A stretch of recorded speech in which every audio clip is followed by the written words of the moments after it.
pleasure to introduce Constables Mike Barclay and Mike Pinheiro, who I saw drive their boats over here. What a great job that you get to drive a boat all summer long. I'm sure it's all enjoyable, right? Yeah. The Canard Detachment officers don't just patrol in police cars, as we've talked about. They also cruise the area's lakes and rivers. The 5-boat OPP Marine Unit fleet patrols the waters from the Manitoba border almost to Vermilion Bay, and then from the U.S. border almost as far north as you can travel in Ontario. Our special guests today are constables, as I've indicated, Mike Barclay and Mike Pinheiro. I did a little canvassing as to what kind of information we were looking for today, gentlemen, and I came up with 3 answers. The first one, it's a serious one in that I understand the legislation has changed with respect to the right to stop, and I think we'd all like to hear from you as to how that's going to be interpreted on the lake. Secondly, at least for myself, I'd like someone to explain to me how I could ever understand those cardinal point system that is. And thirdly, there's a request for where on the internet your patrol schedule is filed for the right to transparency. So therefore, I'd like to introduce and thank you both for coming today. Thank you, Scott. Let's push a button here. Yeah, I think it's still on. First, thanks for having us today, and thank you for the lunch. And thanks, Randy, for the nice introduction. My name is Mike Barclay, and this is Mike Pinheiro. We are 2 of the members of the 5-unit member team for the Marine and Trails Unit for the Kenora OPP Detachment. Much like the SAVE unit in other parts of the province, we specialize in vessels, ETVs, and skidoos. We patrol all the lakes, trails, and various other areas throughout the seasons, and we're lucky enough to be able to do that. Myself, I've been doing it, I've been with the OPP for 22 years, and Mike has been with the OPP for 25 years. In that time, I've been doing this, the Marine and Trails Unit, for the last 16 years full-time. And Mike has been doing it with me for 10 years. I've been very fortunate. Even when I first started, I was up in a northern posting called Summer Beaver, and right away, I think it was my first month up there, I got to go pick up a brand new boat, and that was my introduction to boating in northwestern Ontario. No charts, no nothing. Find out the hard way, literally. We now operate out of the office here. Our schedules vary. There's 4 constables, 1 sergeant, and we patrol, like was said, we patrol all the lakes, rivers, streams, ponds, everything, all over this area. And when we can't get any farther north by road or trail, they will helicopter or fly in a boat if we need that to be done. Skidoos will go as far as we can get as well, and even then, in times we've had to use personal skidoos with bigger tracks to get even a little more farther north. We operate on the basis of we do have a schedule. Most of the times it does vary, but it's mostly day shifts and evening shifts. And after hours, we're always on call, and we're usually pretty quick to respond. When that happens, we get whatever equipment we have and head out. We have there's usually 2 boats on Lake of the Woods at full time. There's 5 boats in total that we have, and there's 1 boat usually stationed on the Winnipeg River as well. We have a 14-foot boat with a 25 on it. Can't get too many people on that one, and we don't like to go too far in that. And we have a 17-foot harbor craft with a 90 horsepower motor on it. We have a 21-foot Boston whaler with a 300 on it. And then we have a 23-foot with twin 200s on it. And we have a sea swirl, which is a 23-foot sea swirl. It's got an inboard motor. It's got a cuddy cabin, and it also has heat on it, which is great in our springs and falls. It gets a little cold out there in the Boston whalers. When we're out in the travels, out in the lakes, often what we're looking for life jackets, any equipment that needs to be in the boat. We're making sure that's in there. And and of course alcohol and alcohol-related offenses. We also do cottage checks. We work very closely with all the other agencies. We're called upon by the Administrative Labor, liquor inspectors. We do all the ambulance assists and fire department. The ambulance will not go on the lake unless they go on the boat with us. They won't go in any private boats, just for liability reasons and insurance reasons for them. So we get called on, doesn't matter what the weather is, we're going. The 3 bigger boats we have GPS and radar units in them, and often we've had to use those to get to remote locations in crummy weather, and quite often you can't see out the front of the boat, but we'll respond as quickly as we can get there and safely.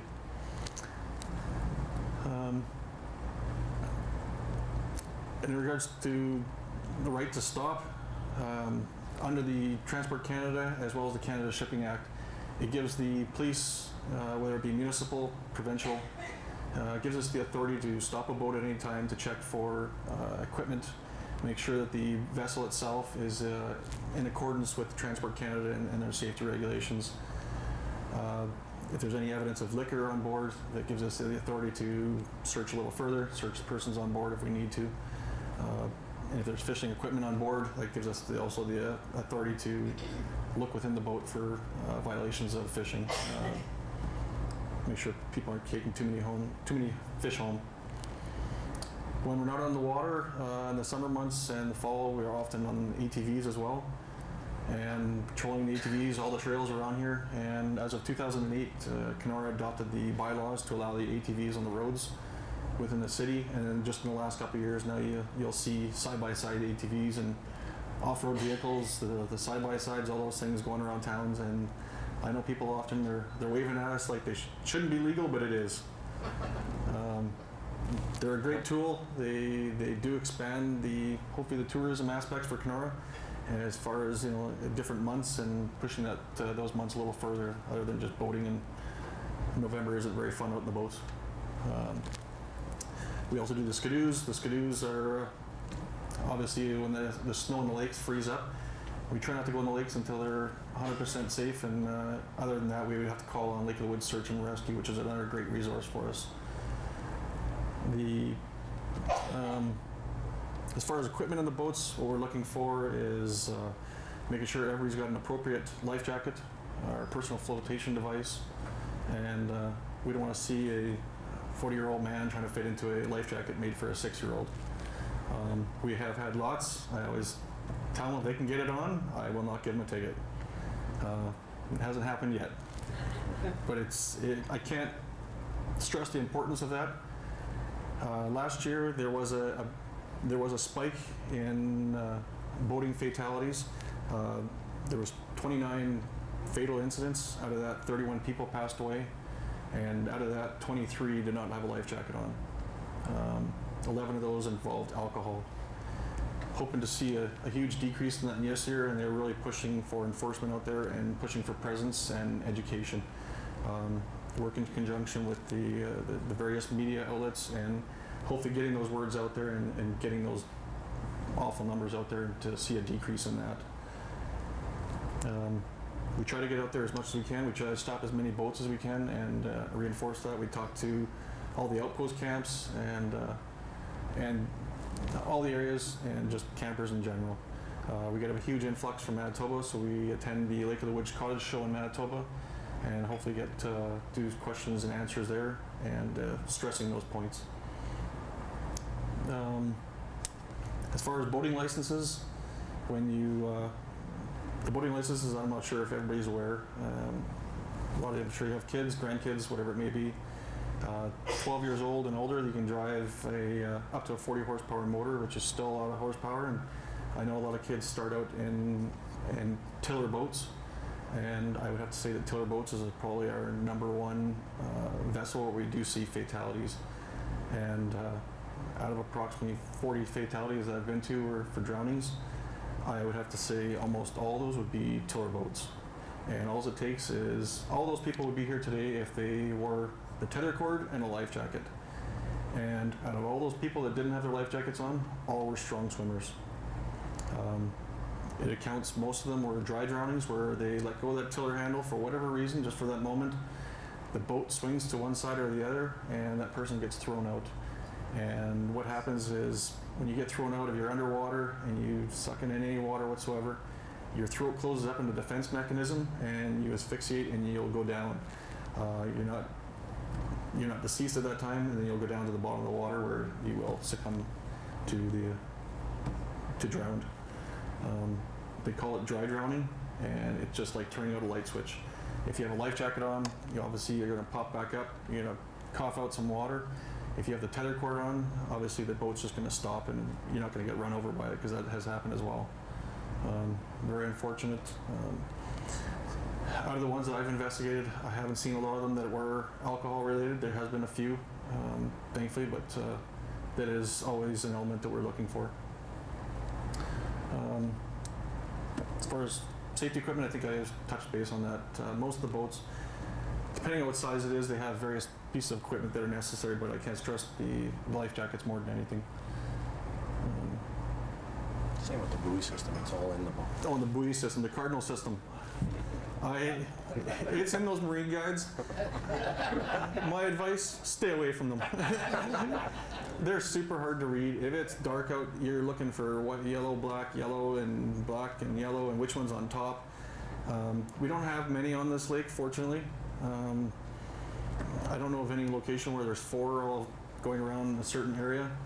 There is some close to Kenora, and they obviously point, it's meant to point to the good water, but they're very hard to read. If it's wavy out, they're bouncing around and swinging, and the only thing I can say is look at the book there. There is a page just on the cardinal buoys, and go out and actually look at them, and you might get a better understanding of them, because you'll be able to see the hazard that it's marking there.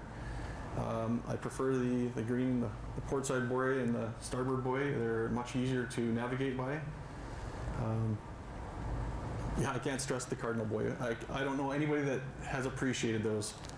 I don't know if anybody has gone down the middle between them. I haven't seen that yet, because we only have a couple spots, but my only advice, stay far away from them. Touch on alcohol maybe? On boats? Yeah, alcohol on the boats. I know that's a big question. It is the most common question we would probably get out of there. When you're traveling from A to B, you're allowed to have alcohol in the boats as long as it's stored properly. It has to be in a compartment that can't be readily accessible to anybody. A lot of people have coolers. If you have a cooler full of alcohol and you're out in the middle of the lake fishing, you're probably going to get checked for that. And most of the times, if nobody's drinking, we'll get them to take it back, get rid of it. We don't like to see a cooler full of beer or hard alcohol. We don't see it too often. When I started a long time ago doing this, we would see lots of it. And I know everybody likes to have shore lunches and stuff like that. We just don't like to see the alcohol in there. Transporting it from A to B, by all means. That's what you got to do. You just can't be sitting right beside you where you can readily access it and start drinking. Is there any questions by anybody so far? I know the alcohol one is usually a big one for us. Everybody wants to know if they can take some in there. Go ahead. I think this is kind of a stupid question, but with regard to alcohol, is it legal if there's no odor involved? Like, could I have alcohol in No, it's a vessel is a vessel. It doesn't matter if it has a motor on it or not, and that includes now paddle boards, paddle boats. That is a new one, and I know there's most people do, and I know there's lots of paddle boards out there being purchased. You're not allowed, when you go on a paddle board, you're supposed to have, you have to have a life jacket with you. If you don't have it on, then you have to start carrying extra equipment. You have to have watertight flashlights. You're supposed to have flares. If you wear the life jacket, then that alleviates that. You don't have to have all the other equipment on board. That includes anchors, throw ropes, everything, and obviously there's no spot for that on board, so you're supposed to just wear the life jacket. Sea-Doos is the same thing. If you have the life jacket on, you don't require all the other equipment, paddles, anchors, throw ropes, flares, and so you get rid of all that other equipment. And the whole point of it is to wear the life jacket. If you skip off of a Sea-Doo doing 60 miles an hour, there's a good chance you're going to get hurt or you're going to get drowned, or So we like to see everybody wearing it. If we see somebody without a life jacket on and a Sea-Doo, we immediately stop them. Nobody yet to date has ever had a paddle and anchor and everything else on board to get them out of not having that life jacket on. I'm waiting for that one day. You talked about trails and coverage. What's the rule on ATVs and helmets and stuff? So the ATVs and the off-road vehicles, the side-by-sides and anything like that, the ATVs, you have to have a helmet. You have to have, if you're riding on the roads, you have to have a G2 or M2 license. You have to be obviously 16 years of age. If the ATV is designed to have 2 people on it, you can have a passenger on the roads, but nobody under the age of 8 is allowed on the roads on that ATV or off-road vehicle. On the side-by-sides, a lot of people think because it has a roll cage or it has seatbelts, you don't need a helmet. You need to wear the seatbelt and the helmet. Both of them have to go in conjunction. You need to have those. You have the license. It needs to be insured. Needs to be registered. In 2008, I pushed the city to get that bylaw in place, and a big part of it was people would see us on their ATVs driving up and down the roads. They immediately think that they were doing something bad, and they would take off. A lot of them didn't have it registered or insured. They didn't have helmets, and they would take off. And when that law got put into place, people now saw it as a huge novelty, and what we found was everybody started being way more law-abiding with ATVs. They registered them, insured them, got their helmets on, and now they're proud to be able to drive up and down the roads. And it is a great thing for Kenora, and there's other areas in Ontario that do it. And I went down to Haliburton and Minden area for the ATV course, and that's where I first saw that they were driving around the roads there, and I brought that back to Kenora and hope that it would extend the seasons of tourism for Kenora as well, and just be a nice novelty for Kenora itself. And it has brought out the people are now driving around the roads, as you see. You can tow a trailer with it as long as you can still see hand signals and stuff like that and brake lights. And as long as the trailer isn't overpowering the ATV, we're just going to push it through stop signs and everything else. When you're on the ATVs, where the speed limit is 50, you can only go 20 kilometers an hour. I know you'll see lots of people that are going right down the middle of the lanes, and we try to stop them and educate them that they're supposed to stay to the right-hand side of the road and give way to vehicle traffic. They can go down almost every highway around here except for the Trans-Canada Highway. They can't be on 17 highway, except for the old 17 within the city of Kenora they can be on. But the rest of the 17 highway they cannot. They can cross it, but they can't go along it. 596 highway, 658, 71 highway, they can go up and down all those highways. Sioux Narrows has not adopted the bylaw, so you cannot drive in Sioux Narrows Township with it. But all around Kenora you can do it. The trail systems are phenomenal. I can travel from here probably all the way to Winnipeg by trail and go as far north as I can possibly find. Every time I go out I find new trails, and it's fantastic. It's a pretty neat side of the country that we never get to see. Same thing going east, you can make it all the way to Dryden and beyond. As far as the laws on that, yeah, you just have to have your G2 or your N2, because I know lots of kids, they get their G1 license and they jump on the quad and they think they can go to school and back now on it. Same with the Skidoos. Unfortunately, the Skidoos, they cannot cross the highways with a Skidoo, even with their the Skidoo license that they can go and get in the fall. They're not allowed to cross the roads with it. It does stop their access, but they can always get somebody that is licensed to cross the road for them, and that usually takes in a couple extra seconds, but then they can access all the different lakes and areas. The Skidoos they're great.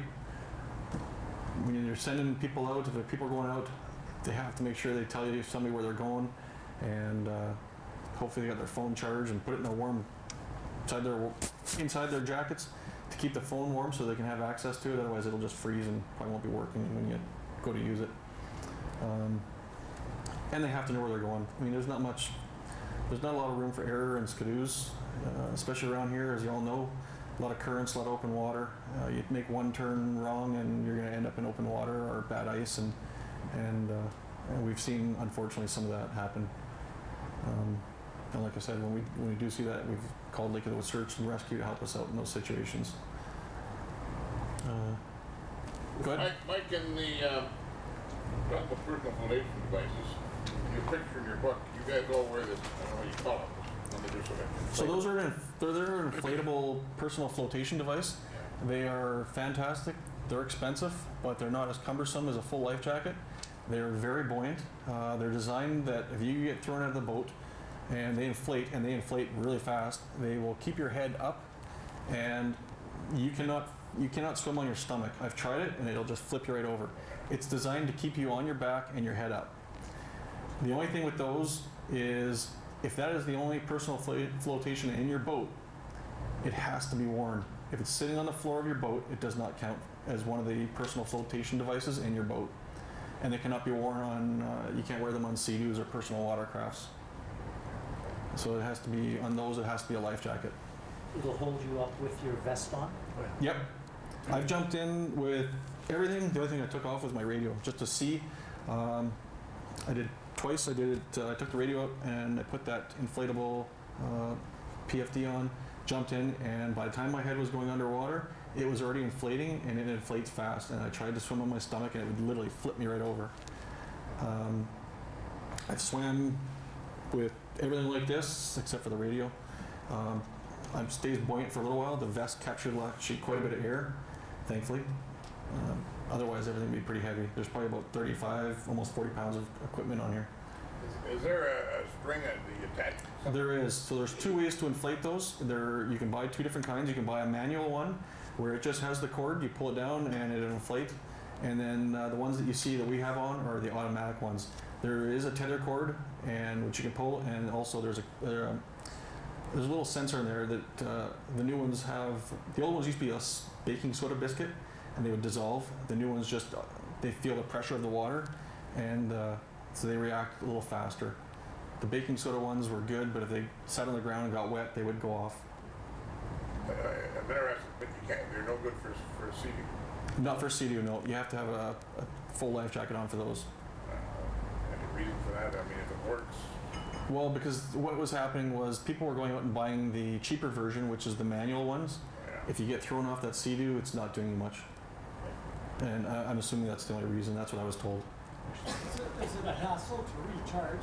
No, you just fold it back up and screw in a new cartridge. And the new ones are really simple. The first one, it's got a diagram on the inside of it. It's actually pretty simple to do. But they are fantastic. You have to be 16 years and older to wear them.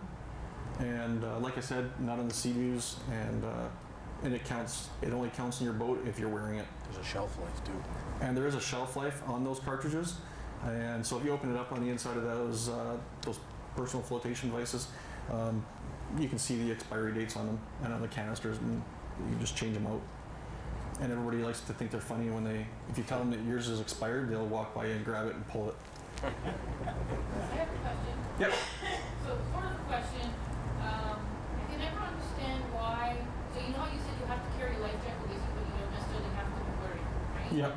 But I can understand is if you follow your boat or you smack your head or if having that life jacket there but not wearing it, I totally agree. I don't know why So it's not law. currently right now they are lobbying to make that law. Yeah. What they're trying to do, and it's before them right now, legislation, and so if your boat is underway, which means you could be drifting with the motor off, it's still considered underway. They want it so you have to have those life jackets on, because right now there's nothing to say. They just have to have it in the boat, and like you said, if they get thrown out of the boat, it's a struggle to try and find it, and it's not going to do them much good. So I can't stress. Life jackets they're very important. I know when it gets hot, a lot of people don't like wearing them. I know those other ones are kind of expensive. There is some cheaper versions of it. They still do the exact same job. The ones we have are made by Mustang, and they've been tested over and over, and they work fantastic. There's lots of other really good ones out there, and they are a little bit cheaper, but you don't even notice you have it on. You might get a weird suntan, but that's about it. With the marijuana laws changing, are you guys being trained now already? Has that started already? Yes, and so there's a huge push on right now. They've dedicated a very large budget to getting more and more officers educated and what to look for impairment from marijuana and drugs in general. They're sending more and more officers to be drug recognition experts. It's quite entailed what they have to do. They end up having to go to Phoenix or Florida They go to a corrections facility where they test inmates on drugs and alcohol and their characteristics as they go along. And it's kind of funny that they go there, but it's something that's done all over the U.S. and that's where Canada sends all the police officers to get it done as well. And that's just for the drug recognition experts. There's also just the other officers. They're doing field sobriety testing, and they're being trained on that as well. And more officers, there's a huge budget for that, to get more officers trained on that, and that's right across Canada. And they are anticipating all these things coming up. There's we're getting updated all the time, and we're being educated on what to look for in those circumstances. So hopefully it works out. It's kind of scary for us to see that coming, but we knew it was. Any other questions? We did bring 2 of the boats with us, and so if anybody if you like, we can go down and look at the boats. I can show you those, the inflatable PFDs that we have. You can try them on. It adjusts really simple. It's one strap, and they're fantastic. You don't even know they have it on. Anything you want to say? No, it's all good. You covered it. Thank you, gentlemen, for your presentation today. Is this Mike Starboard and Mike Port? Will that work? Yep. Good. You've given us a lot of information. A lot of us have spent a lot of time on the water, and every time we hear people that you speak, we learn something new that we maybe didn't know before or had forgotten. So we appreciate the time and effort you've put in to enlighten us on this. And I see by the equipment you carry, my gosh, you say it's about 40 pounds? Yeah, it gets heavy, but you don't notice it after a while. I guess that would just about sink my boat. So, so Mike Barclay, thank you very much. Thank you for having us. Mike Pinheiro, thank you. We've made a donation in your name to the Rotary Foundation, which is a big part of Rotary. It does work all around the world. So again, we appreciate your time and effort in being here today. Thank you very much. Thank you.